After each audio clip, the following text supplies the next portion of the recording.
Hello बच्चों, आज हम लोग डिस्कस करेंगे हम लोगों का जो कॉन्स्टिट्यूशन ऑफ इंडिया है उसके ऊपर। तो ये कॉन्स्टिट्यूशन ऑफ इंडिया का फर्स्ट लेक्चर और फर्स्ट वीडियो है जिस पे मैं आप लोगों से डिस्कस करूँगा बहुत ही सिंपल और बेसिक बातें। तो शुरू करते हैं आज का वीडियो। तो देखिए, जो हम लोगों का कॉन्स्टिट्यूशन ऑफ इंडिया है वो एक्चुअली है क्या, मतलब कॉन्स्टिट्यूशन क्या है, फिर इंडिया में इसका क्या ज़रूरत है, मैं उसी से ही पहले स्टार्ट करता हूँ।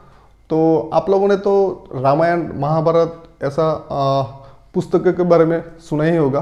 तो वैसे ही है हम लोगों का कॉन्स्टिट्यूशन ऑफ इंडिया एक बहुत ही बड़ा सा पुस्तक है, जो मतलब बुक है जिस पे लिखा है हम लोगों का जो देश है, मतलब इंडिया कैसे चलेगा।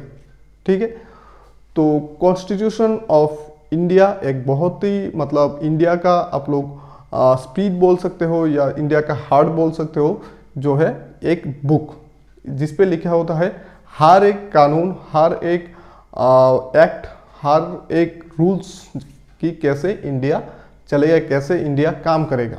ठीक है, तो ये वर्ल्ड का बहुत ही सबसे बड़ा कॉन्स्टिट्यूशन है।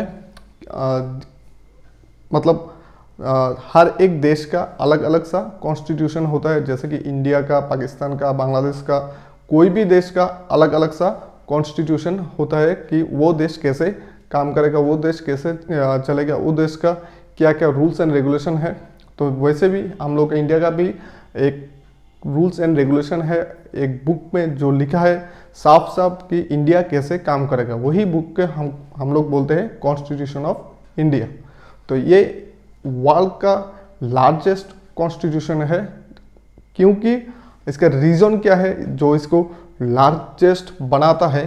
देखो, हम लोग सब जानते हैं कि इंडिया में हर तरह के लोग रहते हैं। ठीक है, क्रिश्चियन, हिंदू, मुस्लिम, बुद्धा, जैन, ऐसा करके बहुत सारा रीजन का जो है हम लोग पीपल जो है वो रहते हैं। तो हर किसी का जो ओपिनियन है वो अलग होता है। तो हर किसी को प्रायोरिटी, हर किसी के लिए अलग अलग सा कंजर्वेशन और अलग अलग सा रूल्स सब कुछ एक साथ करने के बाद ये जो है ये बहुत ही लार्ज हो गया है।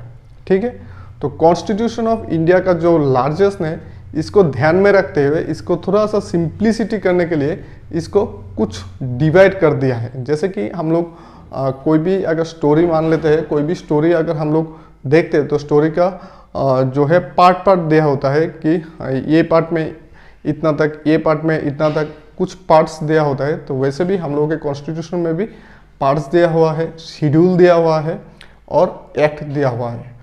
तो वो सब बातें हम फिर डिस्कस करेंगे। तो पहले स्टार्ट करते हैं कि कॉन्स्टिट्यूशन ऑफ इंडिया का जो प्रपोजल है वो किसने दिया था।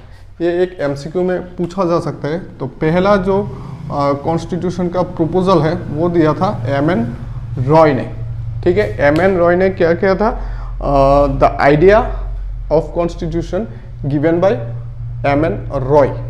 ठीक है, फिर हम लोगों का जो इंडिया इंडिपेंडेंट होने से पहले ही हम लोगों का जो कॉन्स्टिट्यूशन असेंबली है वो फॉर्म हुआ था।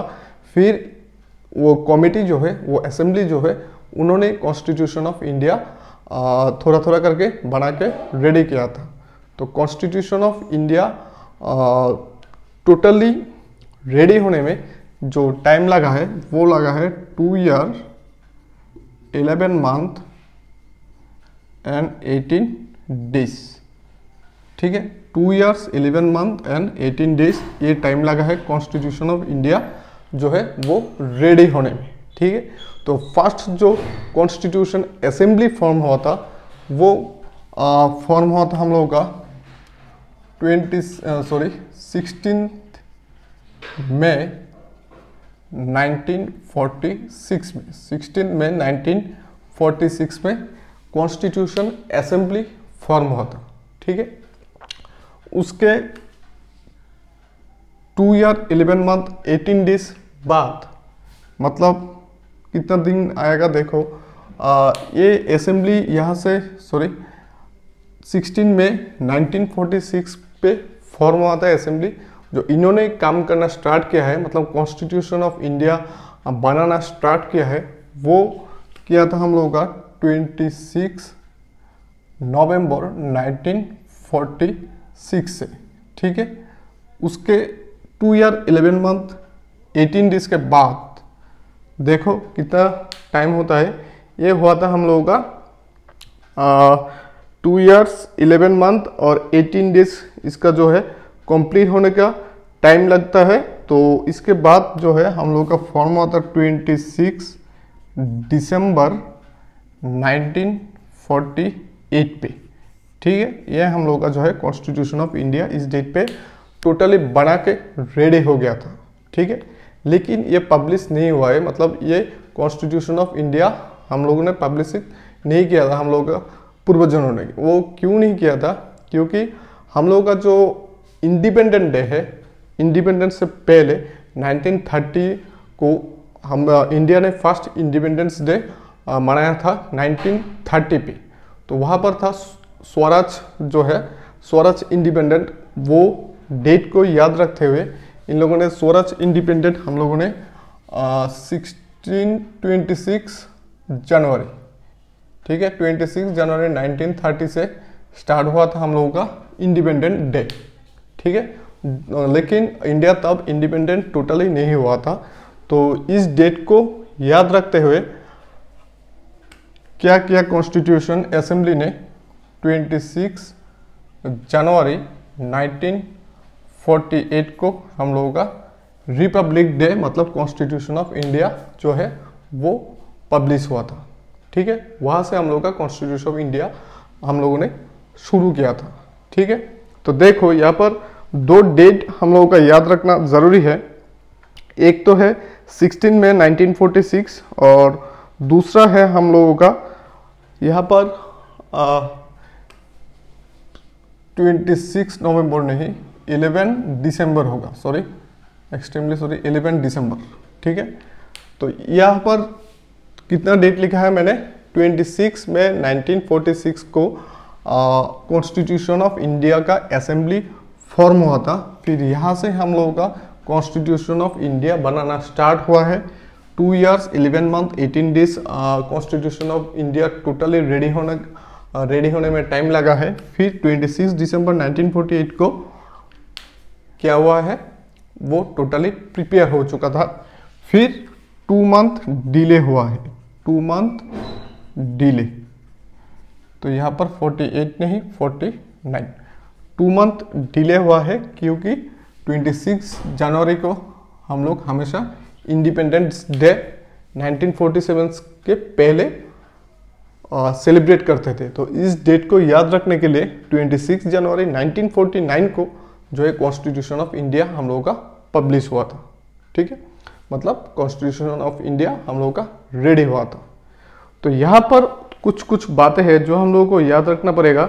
वो है जब कॉन्स्टिट्यूशन असेंबली फॉर्म हुआ था तब हम लोगों का जो है doctor Rajendra Prasad and SC Mukherjee था हम लोग का प्रेसिडेंट एंड वाइस प्रेसिडेंट। ठीक है, Rajendra Prasad and SC Mukherjee, note कर लो, राजेंद्र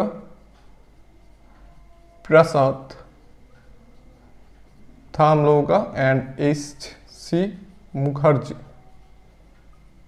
SC मुखर्जी। ठीक है, राजेंद्र प्रसाद एंड SC मुखर्जी था हम लोगों का, ये था हम लोगों का प्रेसिडेंट एंड SC मुखर्जी था वाइस प्रेसिडेंट। ठीक है, ये दोनों था कॉन्स्टिट्यूशन असेंबली का प्रेसिडेंट एंड वाइस प्रेसिडेंट। फिर यहाँ पर कॉन्स्टिट्यूशनल जो हम लोगों का एडवाइजर है, कॉन्स्टिट्यूशन के बारे में एडवाइस देने के लिए भी एक लोग था, वो था हम लोगों का कॉन्स्टिट्यूशनल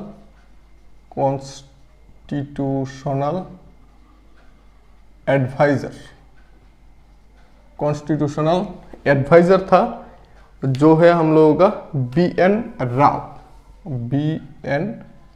राव। ठीक है, जो कॉन्स्टिट्यूशन असेंबली फॉर्म हुआ था इस डेट पे, वहाँ पर राजेंद्र प्रसाद था प्रेसिडेंट AC मुखर्जी था vice president and constitution adviser था BN राव।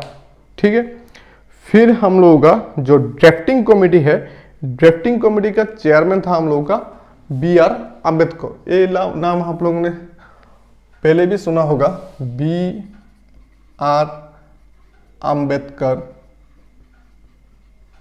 ड्राफ्टिंग कमेटी का चेयरमैन, ड्राफ्टिंग कमेटी चेयरमैन। ठीक है, and father of constitution, father of constitution of India, जिसको बोलते हैं BR अम्बेडकर को father of constitution of India भी बोलते हैं। और BR अम्बेडकर कौन था? ड्राफ्टिंग कमेटी का चेयरमैन। ठीक है, ये मैं मिटा देता हूँ क्योंकि इसके बारे में और भी बहुत कुछ बोलना है, इसके बारे में हम लोग का कॉन्स्टिट्यूशन ऑफ इंडिया के बारे में।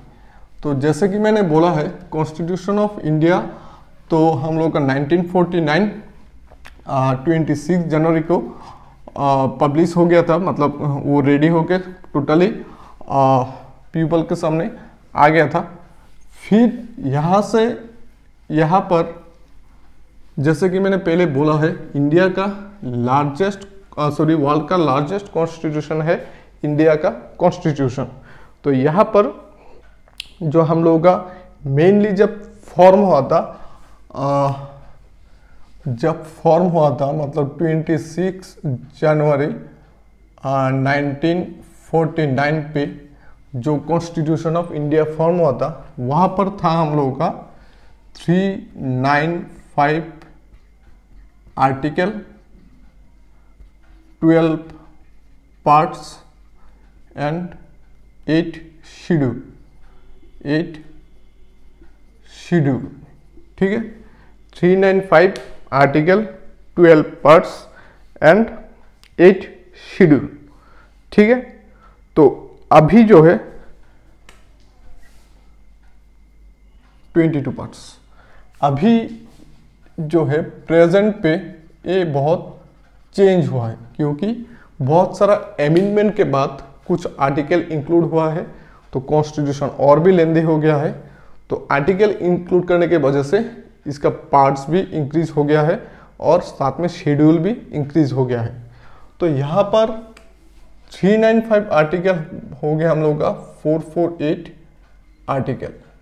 ठीक है, प्रेजेंट पे 448 आर्टिकल है।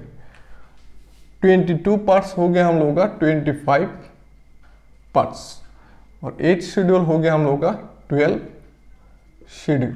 ये है हम लोग का प्रेजेंट, मतलब 2022 में।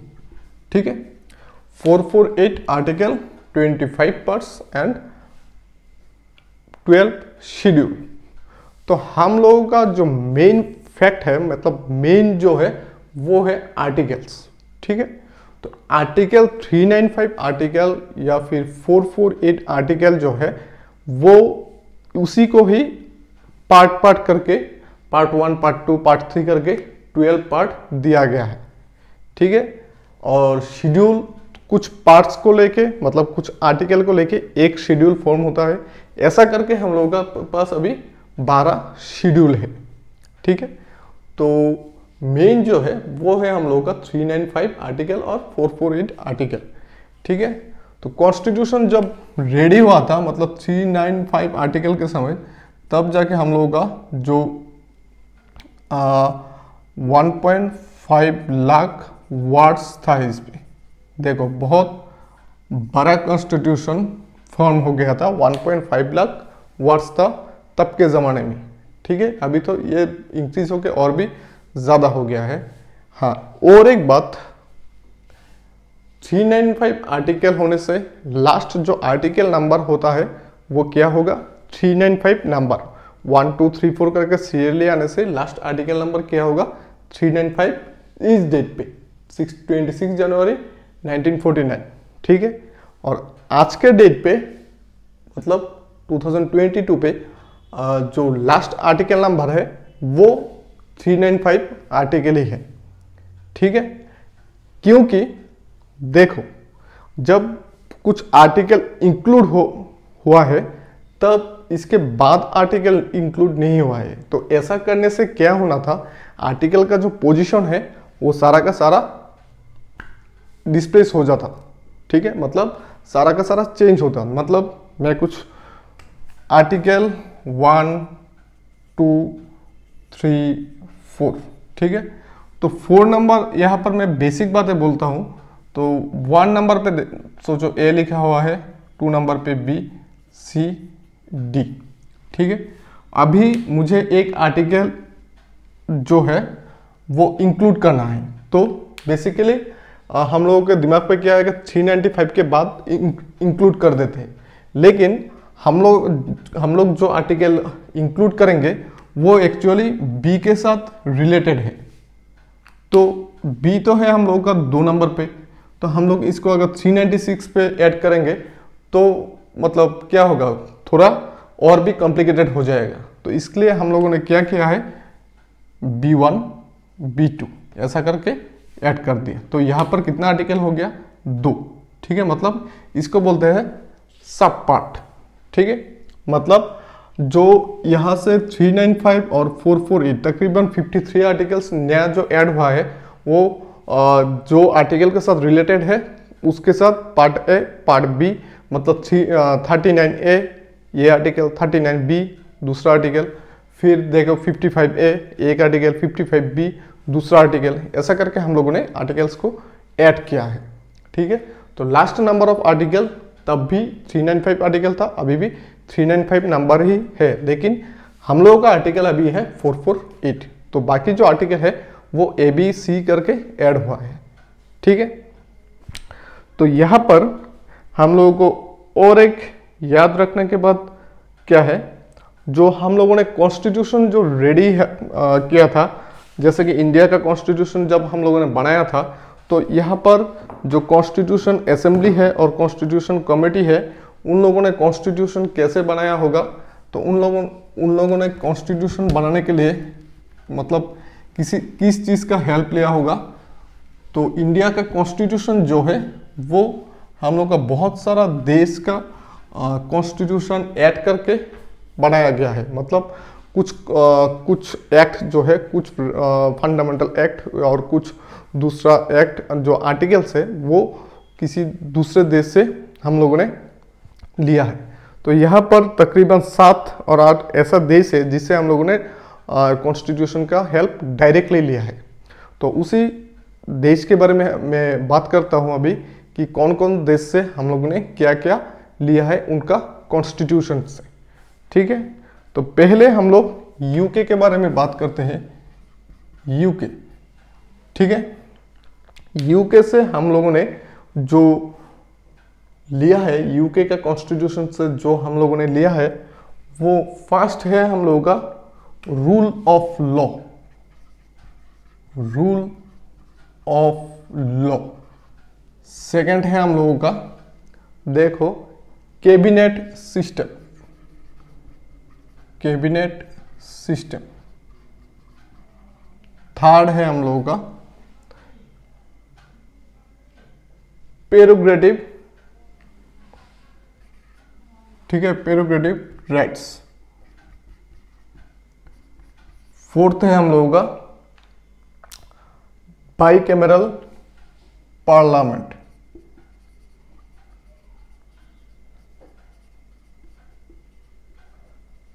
Bicameral parliament. फिफ्थ जो लिया है हम लोगों ने सेज ऑफिस।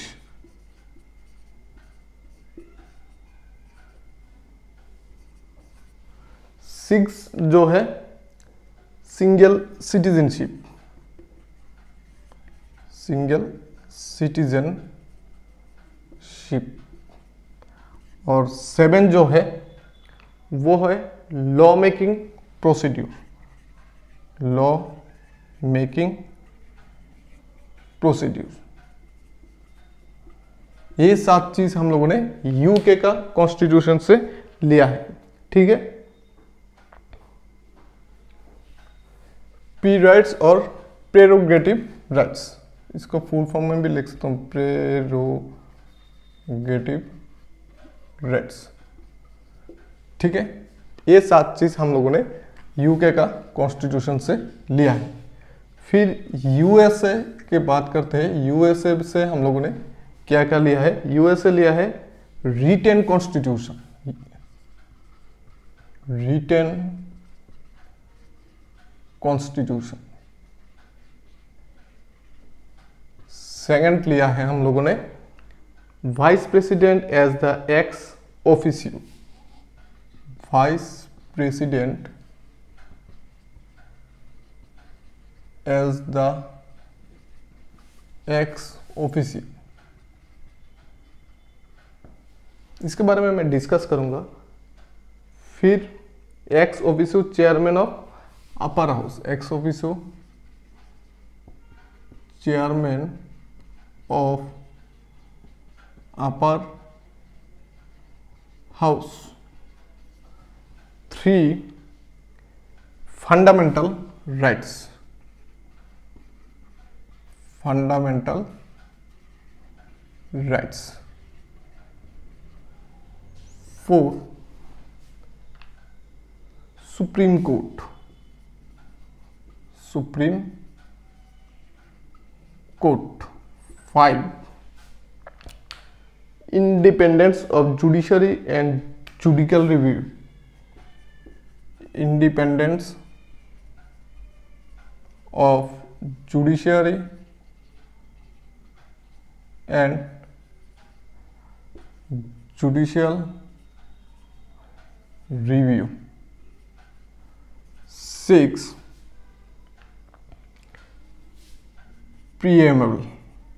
प्रीएम्बल, ठीक है। तो रिटेन कॉन्स्टिट्यूशन, यूएसए का कॉन्स्टिट्यूशन है रिटेन कॉन्स्टिट्यूशन, तो इंडिया का कॉन्स्टिट्यूशन भी है रिटेन कॉन्स्टिट्यूशन। साफ साफ हर चीज लिखा हुआ है, ये हम लोगों ने लिया है यूएसए कॉन्स्टिट्यूशन से। फिर है vice president as the ex officio chairman of upper house. India का जो है वाइस प्रेसिडेंट होगा वो होगा ex officio chairman of upper house.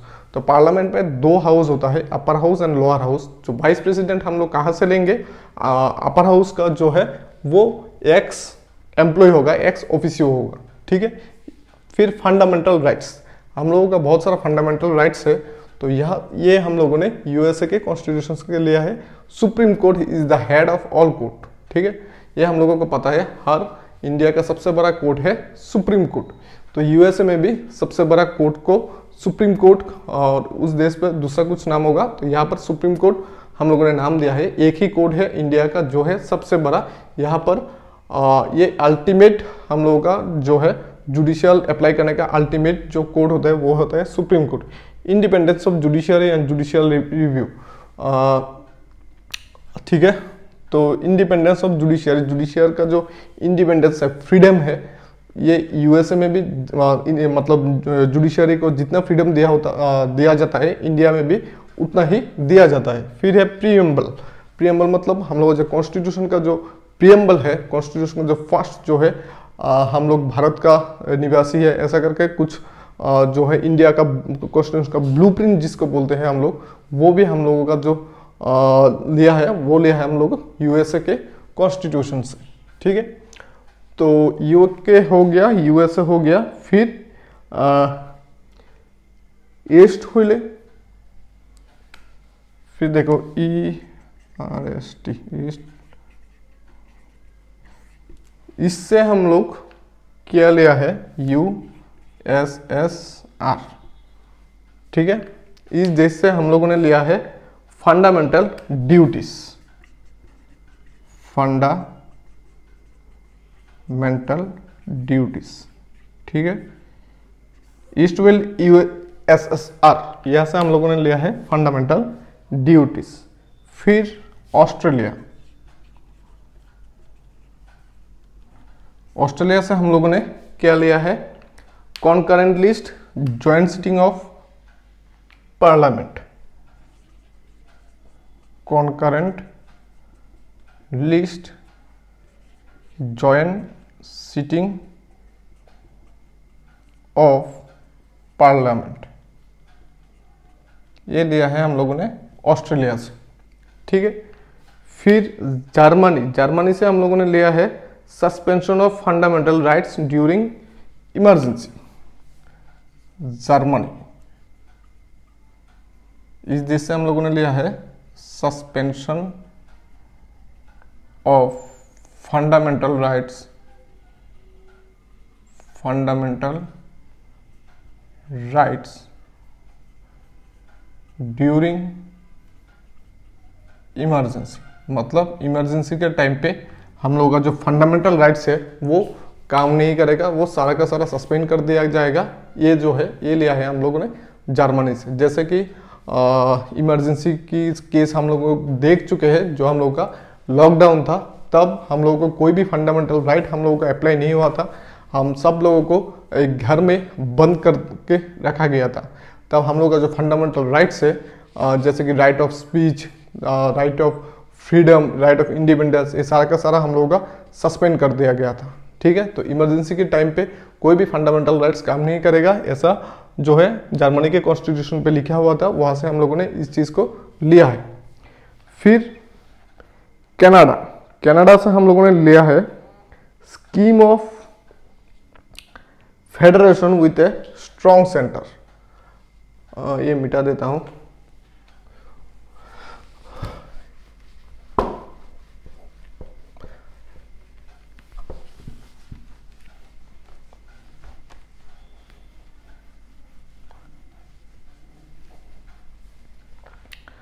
तो कनाडा का कॉन्स्टिट्यूशन से हम लोगों ने लिया है scheme of federation with strong centre.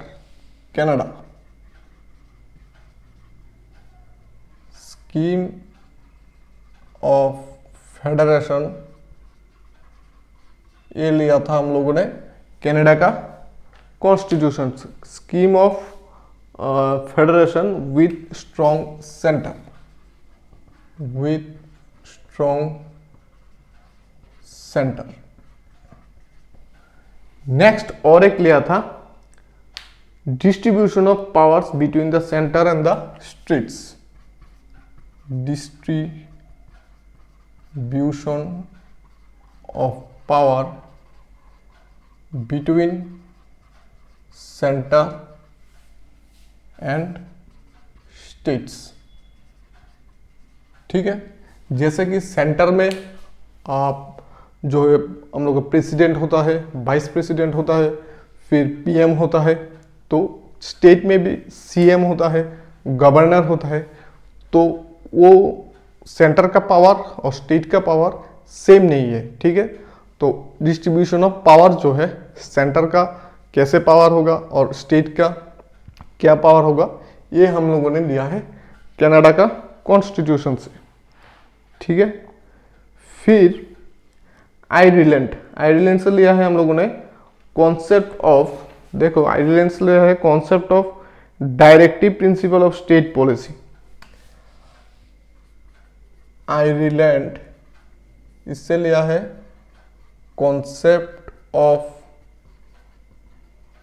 Directive principle of state policy, concept of directive principle of state policy, method of election of the president, method of election of president। President हम लोग कैसे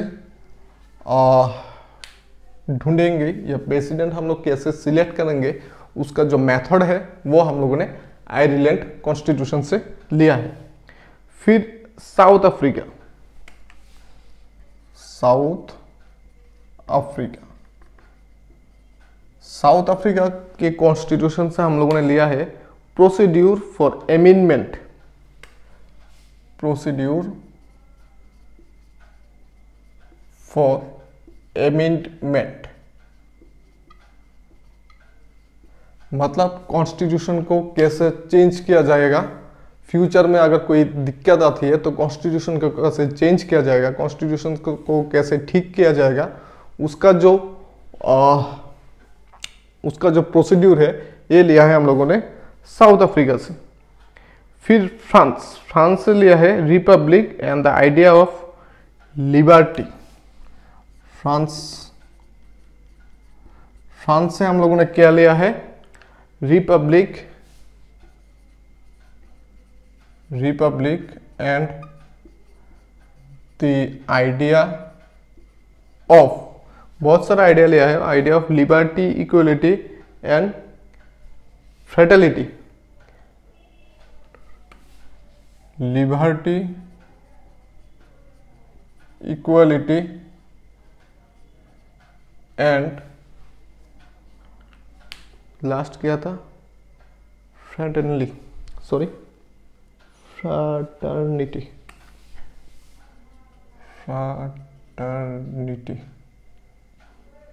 ठीक है, ये लिया था हम लोगों ने फ्रांस के कॉन्स्टिट्यूशन से।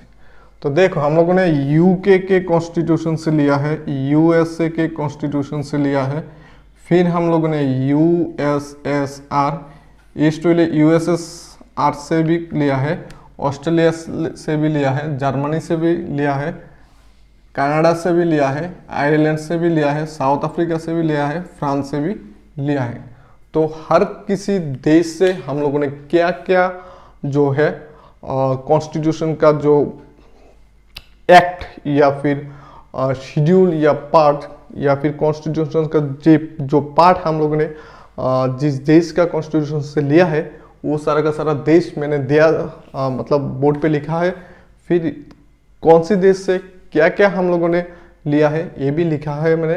तो ये सब अच्छे तरह से प्रैक्टिस कर लो, क्योंकि ये हर किसी कॉम्पिटिटिव एग्जाम में पूछा जाता है कि जैसे कि मान लो फंडामेंटल राइट्स जो है वो इंडियन कॉन्स्टिट्यूशन में कौन से देश से आया था, ऑप्शन दिया जाएगा। तो आप लोगों को डायरेक्टली बोलना है फंडामेंटल राइट जो है हम लोगों ने यूएसए के कॉन्स्टिट्यूशन से लिया है।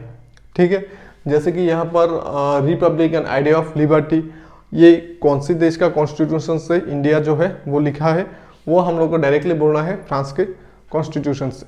ठीक है, और इस आजकल वीडियो का स्टार्ट होने से पहले मतलब स्टार्टिंग में मैंने कुछ छोटा छोटा क्या बोलते हैं शॉर्ट क्वेश्चन भी डिस्कस किया है, वो भी बहुत ही इम्पोर्टेंट है। और जो ये जो है वो एमसीक्यू की फॉर्म में आएगा, तो ये अच्छी तरह से याद कर लो। तो ठीक है, आज के लिए इतना ही काफ़ी है। नेक्स्ट हम लोग कुछ आर्टिकल और पार्ट्स के बारे में बात करेंगे। अगर वीडियो का अच्छा लगा हो तो शेयर कर देना और साथ में कमेंट भी कर देना। मिलेंगे नेक्स्ट वीडियो पे, तब तक के लिए टाटा।